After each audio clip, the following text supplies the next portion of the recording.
Hi there, and welcome to another edition of Israel Explained. Today we're going to focus on what's going on in Lebanon. So, the fighting in Lebanon is intensifying quite a bit, and as we've seen, Hezbollah, unlike Hamas, strive to initiate face-to-face combat in their doctrine. So, according to IDF sources, we've seen six direct confrontations between Hezbollah and the IDF, several of which have been initiated by Hezbollah, sort of raids or traps that they've tried to set for the IDF. Most of those have gone the IDF's way. As we know, one did not, in which six Israeli soldiers were killed. But overall, it's going very well for the IDF, at least according to IDF sources.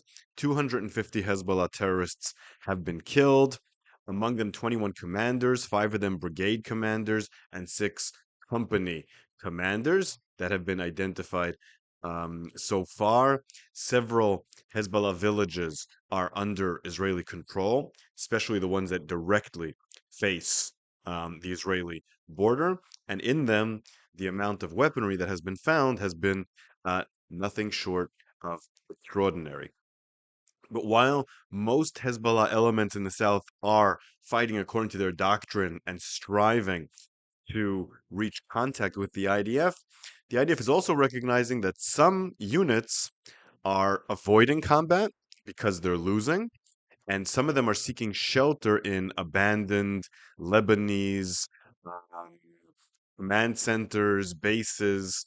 So that is a good sign as far as the IDF is concerned that maybe Hezbollah is starting to perhaps reach a breaking point there already. But that's probably too early to say that. Now, um, this is joined with the very sustained and successful operation that we've seen from the IDF to destroy Hezbollah's command. And that makes it very difficult to run a strategic um, combat operation. So those two things are happening at once intentionally, destroying the capabilities on the ground near the Israeli border, destroying the command. The second in command, the person who was supposed to take over from Nasrallah, has also reportedly, this hasn't been confirmed yet, been assassinated. And of course, as soon as someone else will be appointed, they will be the target of at least attempted assassination. Maybe Hezbollah will get better at hiding people from Israeli intelligence. That I don't know. But the goal of these two movements at once, the assassinations and the invasion, isn't to destroy Hezbollah, because destroying Hezbollah would involve taking over all of Lebanon. Also, Hezbollah is based in Syria. Could be pretty much impossible, but rather to weaken it enough and cause it enough problems for them to want to reach a deal which would maybe they'd be pressured by the Lebanese government to accept, where the Lebanese army would move down to the south. Israel would retain some sort of capabilities near the border, that sort of thing. But there is a counter pressure. The people who live in northern Israel, the residents, they say they won't return to their homes unless there's a very serious operation, a deeper operation, not a limited one. Quite where the border lies between an operation that would satisfy the residents of northern Israel and allow them to come back, and one that wouldn't isn't clear. And this is one of the dangers with mission creep.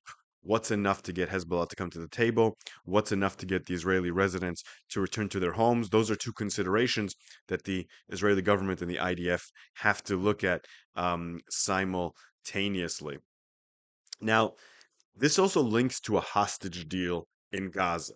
Right now, there's no hope of a deal as long as the operation is continuing with Hezbollah. Remember, Sinwar's dream was to unite all the fronts together, and that's basically happened.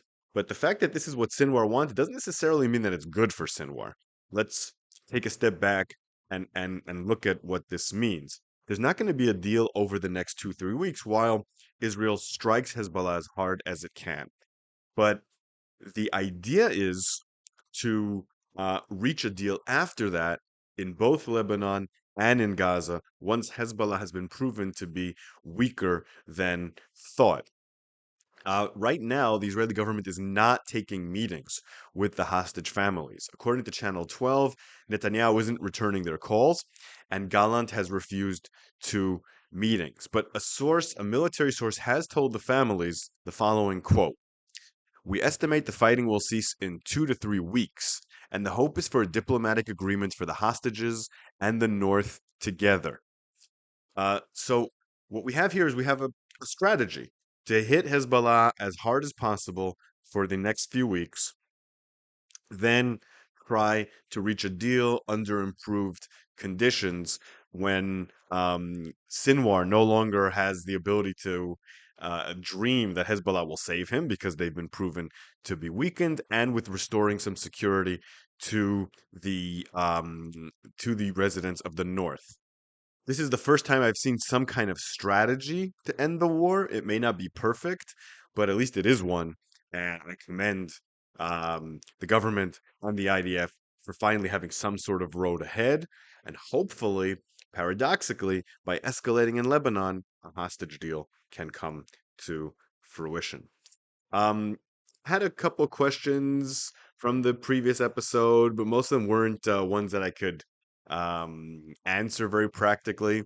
One was from KE 990. Anti-tank missiles have been proven to be horribly deadly to infantry in Ukraine. How deep is Hezbollah's stockpile of these, and what are their capabilities to use them effectively? So there, the numbers are only estimated, but it's believed they have over 10,000 anti-tank missiles, and we've already seen that their ability to operate them is quite good. They've used them to target Israeli civilian infrastructure, to target Israeli civilians, but also to target the IDF patrols, and they've killed several soldiers that way, and two soldiers have been killed with anti-tank missiles. At least two soldiers have been killed with anti-tank missiles in Lebanon since the invasion. So this is a serious concern that the IDF is looking at. Okay, so this was a relatively brief episode. If you like what I'm doing here, consider supporting me on Patreon. Working on a new episode of the History of the Land of Israel podcast, so consider listening to that. And I will see you here again very soon.